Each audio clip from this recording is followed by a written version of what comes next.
ধানমন্ডির ৩২ নম্বর বাড়ি ভাঙার জন্য এই মুহূর্তে দেখতে পাচ্ছেন জনতার ঢল নেমেছে। একেবারে ধানমন্ডি ৩২ নম্বরের ভিতরে রয়েছে, দেখতে পাচ্ছেন কত মানুষ এখানে জমায়েত হয়েছে এবং ভিতরে যে ধানমন্ডি ৩২ নম্বর যে বাড়িটি রয়েছে সেটি কিন্তু ভিতর থেকে ভেঙে ফেলা হচ্ছে এবং নেটওয়ার্ক সমস্যার কারণে কিন্তু পুরো দৃশ্যটি এই মুহূর্তে আপনাদেরকে দূর থেকে দেখানোর চেষ্টা করছি। এবং দীর্ঘ সময় ধরে যখনই ঘোষণা হয়েছে যে বৈষম্যবিরোধী ছাত্র আন্দোলনের মাধ্যমে আজকে ধানমন্ডি ৩২ নম্বরের এই বাড়িটি ভাঙা হবে, তারপর থেকে কিন্তু আসলে সাধারণ মানুষ থেকে শুরু করে ছাত্র জনতা বৈষম্যবিরোধী ছাত্র আন্দোলনের নেতৃত্বে যেই ছাত্ররা এখানে এসেছে সবাই মিলে কিন্তু একেবারে সবাই ধানমন্ডি ৩২ নম্বর বাড়িতে এসে জড়ো হয়েছে। এবং সেই ৩২ নম্বর বাড়ি থেকে এই মুহূর্তে আমরা একেবারে সরাসরি যুক্ত রয়েছি বাংলাদেশ টাইমসের মাধ্যমে। দেখতে পাচ্ছেন পুরো দৃশ্য কি অবস্থা এই মুহূর্তে ভিতরে চলছে। একেবারে ধানমন্ডি ৩২ নম্বর যে বাড়িটি রয়েছে সেটি কিন্তু ভেঙে দেওয়া হচ্ছে এবং দেখতে পাচ্ছেন উৎসুক জনতা এখানে যারা এসেছেন ধানমন্ডির ৩২ নম্বর বাড়িতে।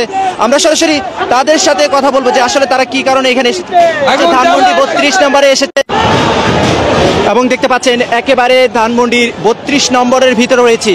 নেটওয়ার্ক সমস্যার কারণে কিন্তু বারবার সমস্যা হচ্ছে। একেবারে সরাসরি দেখানোর চেষ্টা করি, দূর থেকে যদি একটু দৃশ্য দেখানোর চেষ্টা করি, পুরো চিত্রটি দেখতে পাচ্ছেন। এখানে কিন্তু জনতা ঢল নেমেছে, একেবারে পুরো দৃশ্যটি অবলোকন করছেন বাংলাদেশ টাইমসের মাধ্যমে। এবং এই মুহূর্তে যে পরিস্থিতি চলছে ভিতরে, একেবারে সবগুলো এখানে যে ধানমন্ডি ৩২ নম্বর বাড়ি রয়েছে সেটি সব ছাত্র জনতা যারা এখানে এসেছে, সাধারণ জনতা, ছাত্র জনতা বৈষম্যবিরোধী ছাত্র আন্দোলনের নেতৃত্বে যারা এখানে এসেছে সবাই মিলে কিন্তু একেবারে ধানমন্ডি ৩২ নম্বরের বাড়িটি কিন্তু ভেঙে ফেলার চেষ্টা করছেন।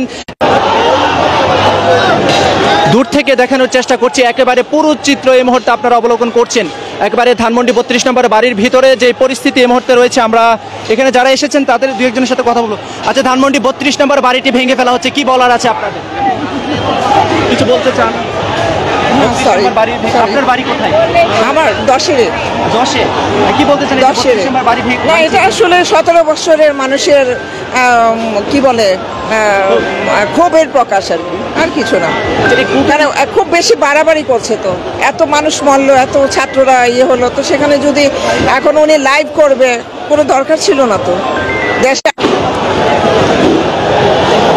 দর্শক, আমরা যুক্ত ছিলাম নেটওয়ার্ক জনিত সমস্যার কারণে কিন্তু বারবার লাইন সমস্যা হচ্ছে। তবে এখানে একজনের সাথে কথা বলছিলাম, তিনি বলছিলেন যে আসলে 17 বছরের যে ক্ষোভ, সেই ক্ষোভ থেকে কিন্তু আসলে এমন চিত্র কিন্তু এই মুহূর্তে প্রতীয়মান হচ্ছে।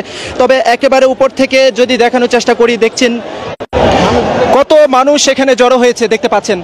বারবার নেটওয়ার্ক জনিত সমস্যার কারণে আমরা আপনাদেরকে কিছু সময় বিরত রাখতে হচ্ছে, খুবই দুঃখ প্রকাশ করছি সেজন্য। একেবারে পুরো ধানমন্ডি ৩২-এর চিত্র এই মুহূর্তে দেখতে পাচ্ছেন,